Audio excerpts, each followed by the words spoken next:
All right, today we're going to look at this fine shotgun called the VR80. There's your signature right there of the call letters for it. Its model number is a VR80. It says it comes from Rock Island Armory. They're the ones that are responsible for the import, but that is not built by Rock Island Armory. This gun is definitely built in Turkey. You can turn this part over right here and see that right there, good and clear. Okay, make that where everybody can see it. That says Pahrump, Nevada. That's where it's coming in at. And the person that builds that is Derya Arms, D-E-R-Y-A Arms. And then if you look very closely, you can see the word Turkey, proof tested, 12 gauge, 3-inch chamber. So that settles that. Be very careful when you're on the internet and you get, you start searching for something and that AI pops up for you, because they'll tell you that this is built by Arms Corps, which is in the Philippines. So that's, maybe they started there. I'll give them credit for that. Maybe they started there. So I've got this thing blown apart like it swallowed a hand grenade. And I do this to every brand new gun that I get. I just tear them all the way down. And I've already had a couple of people fuss at me about that. Said, man, if it's a brand new gun, you shouldn't have to do that. Well, I know that's true, but here's the deal. With manufacturing today, no matter how accurate that manufacturing process is, the CNC process of running a tool and letting the machine cut parts for you, they will finish that part off. As soon as the CNC machine finishes, it's finished, and they'll slap it together. And so what happens is you'll end up with some areas that are razor sharp. Right here is a good example. This is the barrel that goes right up into the chamber area, and this part right here on both sides was so sharp that you could shave with it. So the first thing I did is I took a fine file, I knocked that down, then I took some 2000 grit. I'm not changing any tolerances, but I just go through the gun, look it over real good. I'm also going to look for any small parts that maybe are chipped or broken. I look for cracks. I pretend like I'm an inspector. Maybe I'm going to take it outer space. I got to make absolutely sure that it's rock solid. This is a play gun for me. I'm not going to use this for home defense. It literally is just going to be for play. But I want to make sure that this thing will run reliably. This is not my own gun. This is my son-in-law's. But I want to make sure that when he takes the boys out and they want to go out and blast in a bunch of cans or blocks of wood or shoot some clay pigeons with it, that it'll run good for them, that it won't have any problems. So that's the other reason. Also, in gun building, there's a lot of people that have to go into guns with a punch and do some what they call staking, which is taking a punch and knocking a ding in something where it can't back out. So I like to check those areas. This has some of those. We'll talk about that later. But I check for those punch marks, staking, and make sure that they weren't turning their head and talking to their buddy about Friday night and how they're going to go out and have a good time after work and all that. That happens with human beings, with machines, with everything that you set up. It can happen. So I'm looking for that. So today what we're going to do is look at how this gun system is set up, how it works, and I'm going to break this down into two parts.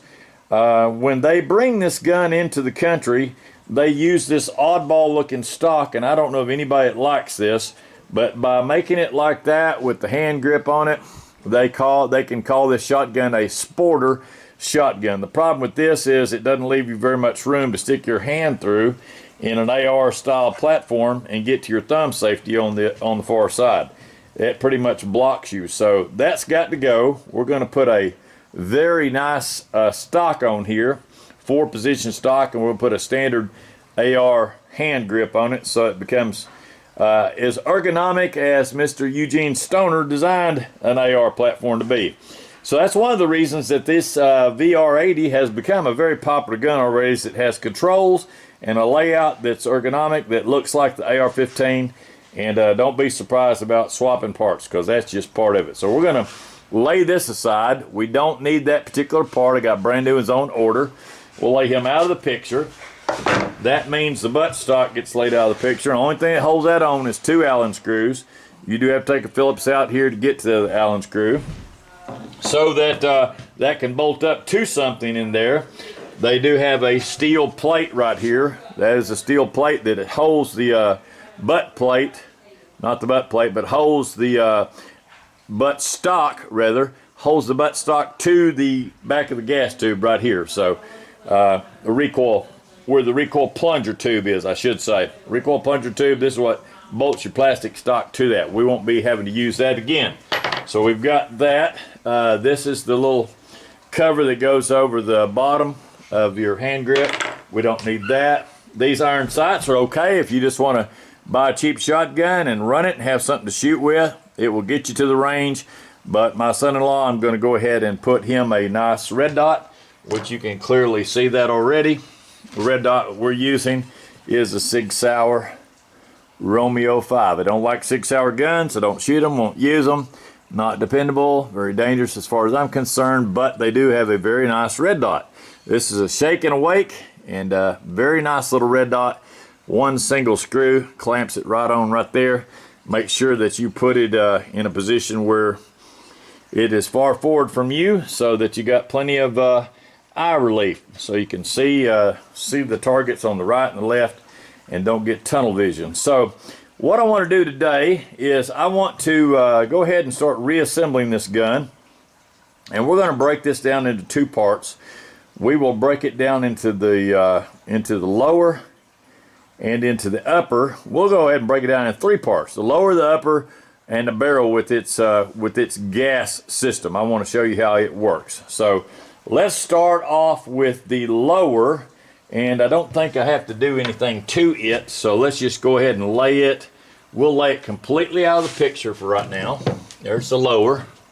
It's completely out of the photo. And let's see what else we're going to do. Let's go ahead and jump on the barrel and get it rolling. So here's the barrel. We'll set up the gas system. This is a very unique system, the way that they do this. It's a single piston gas system, and here's your components. Now, I'm going to have to probably zoom this in. I'm going to try to zoom it in a little bit so that you can see a little bit better the gas system itself. Let's see if we can do that right about there. Just a little bit of zooming in. Okay, about right there. So the gas system, let me grab my easy chair. We'll make this easy on Grandpa. And I'm kind of impressed with this. It's a pretty cool system. This barrel is set up in such a way that the barrel acts as the gas system, part of the gas system itself. So to make these work properly, you've got to have some way to make it push that bolt back and forth. And this is your bolt carrier right here. And you've got these two pins. So that's going to be up inside the receiver, and these are going to contact here and use that. The gas, when the shotgun fires, is going to use that to push and push it to the rear to be able to pick up the new round. So this is part of the system, this right here.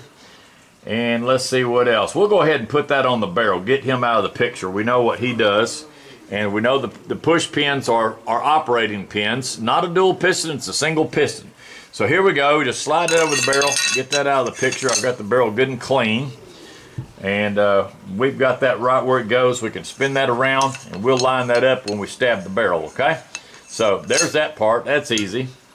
Now the first time I looked at these, I thought, gosh, a person could really get this confused in a hurry.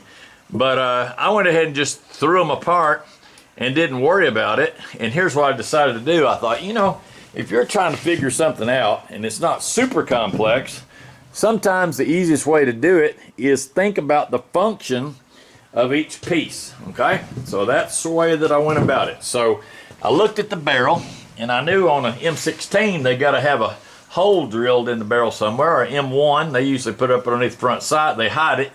But this one's different, but I know there has to be a hole somewhere in that barrel that's going to give me some gas. So as the load is going that way, whether it's buckshot, slug, birdshot, whatever, as the pressure and the load is going down the barrel and it's on fire, it has to have a place to put out some gas so that we can use that gas to push our parts back and be able to cycle the gun, cock the gun. So I looked and I found a hole right there. And I thought, well, one hole is probably pretty good, but I bet it's got more. So I rotated it around and found another hole right there. And I thought, boy, it'd be nice to do 3 and make them 120 degrees apart. And there's a third one right there.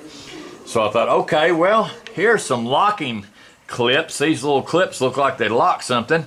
Well, you wouldn't want to put them over that hole, that's for sure, because if you did that, you'd completely defeat your gas system. So that was pretty easy to figure out. So I thought, well, there's only one other cut here, so they must go here. All right, so I figured that part out. And I thought, okay, they probably go there. All right. But then I thought, well, you need a piston to be able to move. To be able to move this part. That shoulder right there looks like a good pushing area. But I couldn't get it on there with those locking rings in the way. So see how that works? Just a little bit of logic. So I thought, okay, get the locking rings out of the way. Let's put this piston on there. That's a piston, even though it's not like a piston in a car. It's a piston that's hollow, but it's still a piston. So then I put that on there. I said, boy, if you could get some gas on that and make it fire that way, that could make that, you could make that whole thing operate. See that? If you just put some gas pressure from these holes, see the hole right there? You got, remember, 3 holes, 120 degrees apart. If you could somehow get gas on that so that it pushes, it would push that, then these 2 little op rods, these little stubs, would push and make the whole action work. So I thought, well, somehow I've got to get that. It's a piston, but it has to have a cylinder. It has to have some kind of a vessel for it to ride in. So I thought, well, let's see how I can do that. How about if you used this as a vessel and let that be over it? Let's see if I can do that. Okay, it's got a threaded side and it's got a part that's really a clean cylinder. Let's see if that would fit on there. So I put that over the barrel and look at that, man, that fits that really nice. See that? So now what you've got is you have a piston in a cylinder that's also over some holes. So imagine if that's over those holes right there, and that gun shoots, hot gas is going to fill that chamber, and it's going to blow this piston to the rear like this. That piston's going to go wham, but the only problem is this cylinder could fly out the end of the barrel, so it needs something to hold it down. So I thought, well, what if those locking rings were right there? Well, they can't be over the hole. What if you were to move these up a little bit like that so they're over the gas hole? Then put your locking rings right here, okay? I'll put one on the top, put my finger on it so it can't get away. Try to be like a surgeon. Put the second one here like that. So you see that locking ring? What if this little cylinder here could slide over those and capture? Oh, look at that. I got them captured. They can't get away. Now all I need is some kind of a threaded locking ring to put over that, and then we'd have a cage, a vessel, if you will, a cylinder that cannot get away. It has to stay where the locking rings are. And where is it? Well, it trapped this cylinder over those holes. So look at that. Boy, those guys in Turkey, they're pretty sharp on that. So now you've got this captured and it can't get off of the holes. What else have we got? Oh, there's a piston inside there. So now when the 3 holes get an abrupt shot of gas, like when you shoot the gun, as your load goes this way and the lead's flying down range, it's already in motion. A puff of hot gas is going to come out of those 3 holes and fill this chamber. Well, when you pressurize that chamber, that piston says, I got to go. So that piston goes wham, and whatever that piston is sitting on, it'll drive it. So how can I keep that parked like that? Well, when you put the gun together, guess what's pushing on this? You know those big old buffer springs that are in the stock of an AR-15?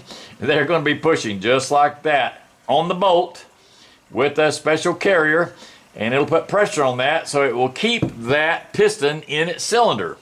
So when you fire the gun, again, what's going to happen is this cylinder right here that you're looking at is going to fill with hot gases and say, I need a place to go.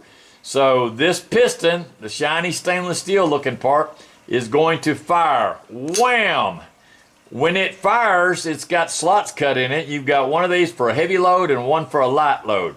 The heavy load has even an extra cut here to get rid of more gases because you got a lot more gases on a heavy load. So I'm setting it up for light load to begin because we're going to shoot the cheapest shells I can get from Walmart that will make it function. So piston moves, it slams the part. This is going to come to the rear. Everything's going to go rearward. It's going to pick up the next shell, and then all that's going to go back forward. And now you're in a static condition. Nothing is happening. And when you pull the trigger, the hot load of lead's going down the barrel. A little shot of gas is going to be in this cup right here, this vessel. This is a cylinder, like a cylinder on a car, but it's not exactly like an engine cylinder because it's a hollow cylinder, okay? It's hollow. It's got 3 holes feeding it, and those hot gas is going to pressurize this little chamber, and it's going to fire this piston out the back. It's going to kick the bolt all the way to the rear, and when the bolt kicks to the rear, it's going to ride the bolt over the backside. The magazine is going to kick a brand new round up in there, and the whole process is going to go yet again. And then that will go back forward. You put your piston back in the cylinder, and it should run smooth. If everything's smooth and the magazine fits good and all that's right, should be no problem at all. So now we'll go ahead and look at the next part. Now, I will tell you this, we won't go into this right now. This part is just a hand guard. It's going to go over that and cover all that up. It goes like that. And then you've also got this piece here that's going to go on there, and it's threaded, and it goes on and seals that in, so it makes it look real nice, cosmetic, and a place to put your hand so you don't burn your hand off, because that thing's going to get hot as a firecracker, hotter than a $2 pistol. So we'll leave this out of the picture. Let me zoom back out. Let's see if we can put this together and turn it into a shotgun, because I've got to shoot this thing today, sometime today, if it doesn't rain on me. But I love the design of this. I think the design is fantastic. It's really a cool design. It's very, very easy to set up. It looks like it's going to be easy to clean and all that. So what would I need for this to actually operate? Well, if I were to take this barrel and just throw it into here, let's see how this would go. Okay, here's what I noticed right off the bat. This barrel has got a deep divot that has been drilled on a drilling machine, probably CNC right there, okay? That's the only place in there that's got a round hole that's kind of pre-drilled. Let's see, can you see that? Hope you can see that right there. It's a pretty small hole. I'll zoom in for you here and put this out here where you can see it. So there's the little pre-drilled, kind of like a cup. It looks like something a set screw would go in. So then I pick this up, the receiver part of it, and I look around. Oh, look at that. I see a hole. See that hole right there? Look at that hole right there. See that? That looks like a nice place for some set screws. So here, let's see. We've got 2 set screws here. One is the one that locks the barrel to the receiver, and the second one is his good buddy that's going to lock him in place. So if he gets too tired, he got somebody to back him up. So let's get an Allen wrench for that. See what size Allen that is. That is a 532. They went with American. Thank you very much, Turkey. Appreciate that. 532. And I'm going to go ahead and get, let's get 1 little drop of Loctite. I'm kind of a stickler for that. I read and see so many people building and doing all kinds of things. And all of them say the same thing when something comes loose. Man, I should have put some Loctite on that. So I'm thinking to myself, well, now since all this is brand new and clean, now would be a really good time to do that. So here's my Loctite. We'll go ahead and give that, this is, they call it screw glue.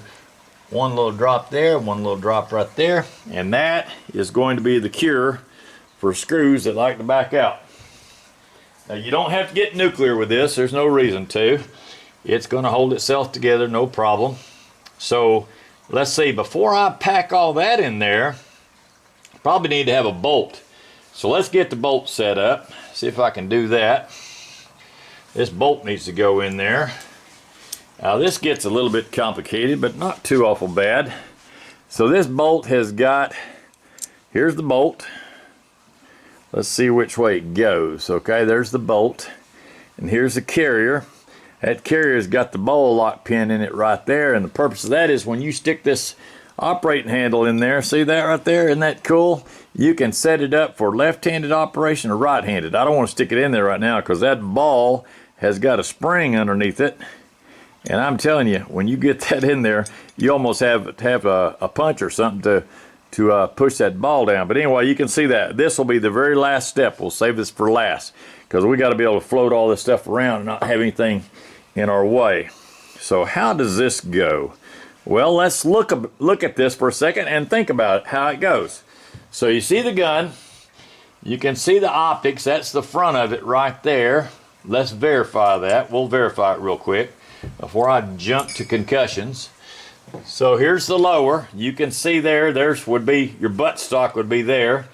That goes together like that. So that is the forward part. That means that this bolt needs to go in there like that because the hammer's going to hit it like here on the firing pin, and this is going to latch right into that bolt. Let's see how that goes. That's going to lock up in there like that. So we got that part figured out. You can clearly see that. It's got a notch cut right there. There's your extractor claw. So we got that part figured out. So let's put this, okay, this has got a tail on it. See that long tail right there? That long tail is something that's going to go against the buffer tube. So we put this on here like that. Look at that. He's got a happy little home to ride on. And then we pick this up and see which end is big. See the big end there? I bet he'll go in that hole. See that little end? He's not going to go in that hole. So that part's pretty easy. So we pick this whole assembly up, keep it together. Keep yourself together. Don't drink too much coffee. And we will just lay him like a train. He's just going to get on the rails here like a train and go in that hole. And in he goes like that. No problem. And go and keep going and keep going. And the next thing you know, he's in. Look at that. He's in there. And you see the long tail. This is where I need to span out on my camera so you can see everything. We'll span back out. All right, there's my wide. So span back out. So now you can see I've got my bolt and bolt carrier installed, okay? So there you can see the bolt operating. I'm playing like I'm on the back of that buffer tube, and I'm the spring on the buffer tube, okay? Which is located right here. So that buffer tube, he's got his own spring up inside there. So that, see, that's going to be pushing on the bolt to run the bolt forward. So here it is, and we're pushing on that. That's going to go forward. When it gets to that position, it'll be in the battery, and it's going to lock, and there's your two bars right there that's going to push against, okay? So let's go ahead and put this all the way to the rear, just like that. It can't fall out. You can't go wrong, okay? See that? I've got it. I'm holding it. I've got it captured. It can't get away. So now let's try to put this barrel in and see if I can do that without blowing anything up. Let's see where my hole is. There's my hole. Not my hole, but the receiver hole. And we'll get it all lined up and see if we can make a stab at that. Zooming back in a little bit. Okay, so here we go. This part should be smooth as silk. We look at our barrel and we see where the divot is. We roll this over so that we can see our hole. And we got to also make sure that these two pins right here go in the corresponding holes here. There's holes right in here, okay? I'll let you see real quick. Mickey Mouse looking ears right there. Two holes that those got to go into. So that's pretty easy. All right, here we go. So we line that up. Put our two posts, go in the Mickey Mouse looking ears, like that. We'll go ahead and lay that over so you can see the whole 9 yards. And then, when we get that barrel in there, we've got our operators in there. They're fine. Let's double check everything, okay? Now this is where I'll do a little zooming in for you. If you zoom in, let's say you zoom in a little bit right there, and I'll show you some details that you got to look for. Okay, right here, I use my Allen wrench as a guide. Right inside here is in the barrel itself, stainless steel, there's a lug, there's a square lug, and that's going to go into a square notch in the receiver, so you can't get that wrong. All right, when you get that square, and I'm going to back it out a little bit so you can see it, okay? See my barrel going in? And hopefully you can. I'm going to get up close and personal where you can see it. I don't want you to miss any of these details. All right, you can see that square lug right there, and he goes into that hole, okay? Right inside there, all right? So now we got that. We got our two posts that come in the front, so they're there. And the very next step is go ahead and put the Allen screws in. The Allen screws are Allen set screws, so we'll back out and let you see that. These are pretty straightforward, man. They're not hard at all. We can go ahead and put that bolt. We'll leave him out of the picture for right now. We'll put the Allen screw in. Let's put the first one in, drop him down the slot. He's going to go right into the thread holes there, okay? Make sure the barrel is in all the way. Very carefully run this. Make sure we're not cross-threaded or anything weirdo. We don't want weirdo stuff at this point. Everything's got to behave itself in a wise, proper military manner. And we want to go all the way in, okay? All the way. Sorry for the shadow. We got a little shadow there, but I'll get out of the way so you can see. And we're going to double check that, make sure it hits the cup. Okay. This is where we check our barrel, okay? We check the barrel, and the barrel seems to be all the way to the rear. The cup is going to automatically pull it to the right location, so you can't get that wrong. And this doesn't have to be nuclear tight. We just want to tighten it up good and snug. And then the second Allen, which is a set screw for a set screw. That's exactly what that's doing. So we got that. Put him in there. That's too easy, man. So far it's too easy. Now we can kind of play with the gun and see how it operates. Get that good and tight. That's one Allen holding another Allen. Done. Okay, so now we can pretend like, make sure I'm zoomed out good. We can pretend like now that we are going to operate it, okay? Here's how it would operate. So the bolt would go forward like that, and the hammer would fire. The hammer would be up inside here, hit the firing pin. And as soon as it fires, see all this stuff is up forward. Let's make sure that's where it's supposed to be, and it is. So when the bolt's locked up, you're in battery, these two little pegs, one on each side, push on this, holds that shut. And then as soon as the gun fires, what's going to happen is that cylinder that I talked to you about, the one right here, it is a vessel. It has a nut that holds it in place and seals it, but it's got those three holes in the barrel, all right?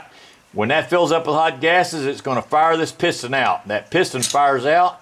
When it does, it's going to slam. Now, most people look at that and go, my gosh, that didn't open that bolt open far enough to grab the next shell. You got to remember, friend, that's an explosion. When that cylinder fires, it's going to have this weight, the weight of this, and the weight of the bolt all in motion fast. That means inertia.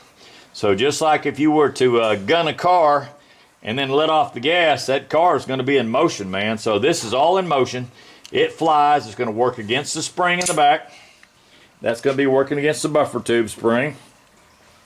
And then at that point, all the shots gone down the barrel. The hot gas is exhausted, fired this, and the spring in the rear is going to pull this all forward again. So here it goes.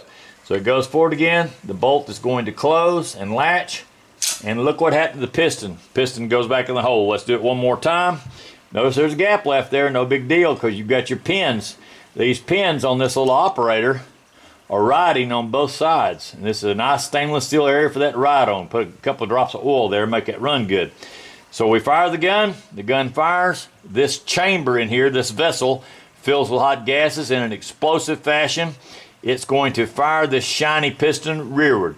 When it comes rearward, shiny piston, it's going to move the operator hard. When that operator comes back hard, it's going to throw that bolt to the rear. The magazine spring will offer a brand new round, line it up. The bolt will come back forward with the buffer spring in the stock, and it will rechamber that and reset that. So if all that works properly, we should have a firing shotgun. So what else can we do to put this up or all the way back together? All right, watch how quick and easy this goes. This is too easy.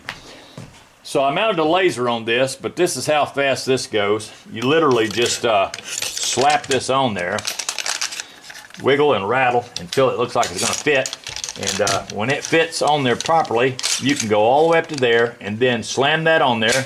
And once that's to there, the only thing left is to put that nut on. Now that nut is going to look just like the old cap on a Remington. Back in the day of the Remington Model 11 or even 1100, they've got these little ridges. The little ridges look like the same pattern that you got on a checker. That's what they put me in mind of, a checker. So that's threaded and it's got that checker pattern in there. That's going to go on the end right here, and you just screw that together, man, just like that. And it's got that nice squeaky dry aluminum sound. And when you hear it start making that racket, you go till it won't make that racket anymore. Keep going, you're not going to hurt nothing. And then get it good and hand tight, and then one more twist, and when it stops clicking, you're done. Okay, so that upper is put together. Let's take an inventory of this upper, see what it's got for my son-in-law. It looks like he's in pretty good shape. He's got the Romeo 5 red dot, which is fantastic. He has a laser, which is my chicken, a Chinese laser right there, but it works good. This one does not have a lower, don't have a place to put a laser on the lower side, just put it on the right hand side. He's right-handed, so his bolt is going to be over here on this side. Let's see if we can get that put in. Now's a good time for that.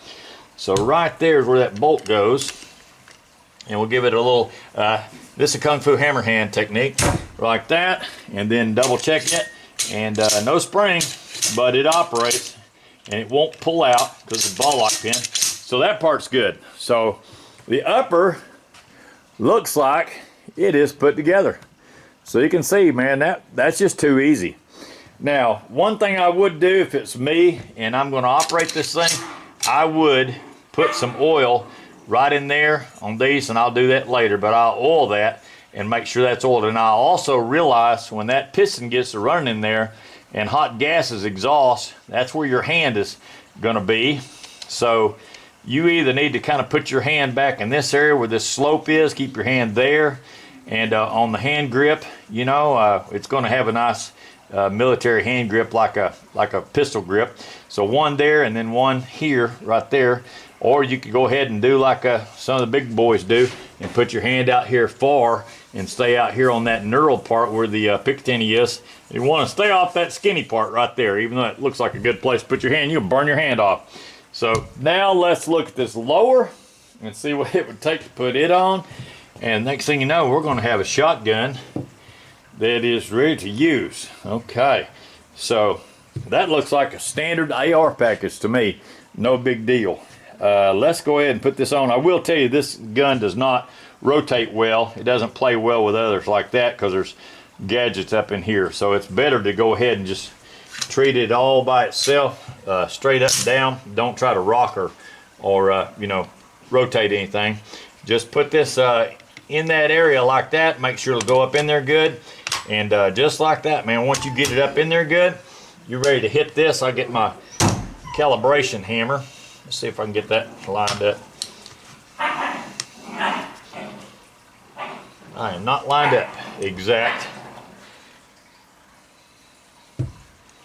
I'm going to give that a little tap. Those are very stiff. I'm going to give them a little tap with my small calibration hammer right here, but I'm not going to use the metal. I'm just going to use the wood on the back. A little tap, and that goes in. A little tap. That goes in even easier. So that's done without me breaking my hand off. Now we have a spring. So now let's see if it's starting to feel like a gun. Oh man, look at that. That thing feels like a gun. Let's see if we can lock this to the rear by holding this control like you would on an M16. You hold that down, and now the bolt is captured. You know what that bolt needs, man? That thing needs some stinking oil. That bolt needs some oil. Here's my oil right here. I use my FP10. We'll go ahead and give that just a couple of drops right there. A couple of drops right there. I oil everything. A couple of drops on the piston right there. Make sure that piston's going to run good. And it will run good. And after we run it a little bit, we'll give it a few more drops of oil and make sure, oh, that sounds good. I like that. I dropped it right on the release and it said, I'm ready to play. So what else do we need on this? while I'm waiting on those other parts to come in, Grandpa is getting a little bit anxious. He might be able to put that stock on real quick. Let's see if I can do that. Let's see about this stock. That stock slides on like that. We don't even have to put this on permanent. And it goes on like that. That's a chicken to Chinese stock, but that's okay. We could use that for right now. And up inside there, we've got a short screw. This short screw with an Allen wrench. Let's see if I can get that in there. That'll be a lot of fun chasing a hole like that.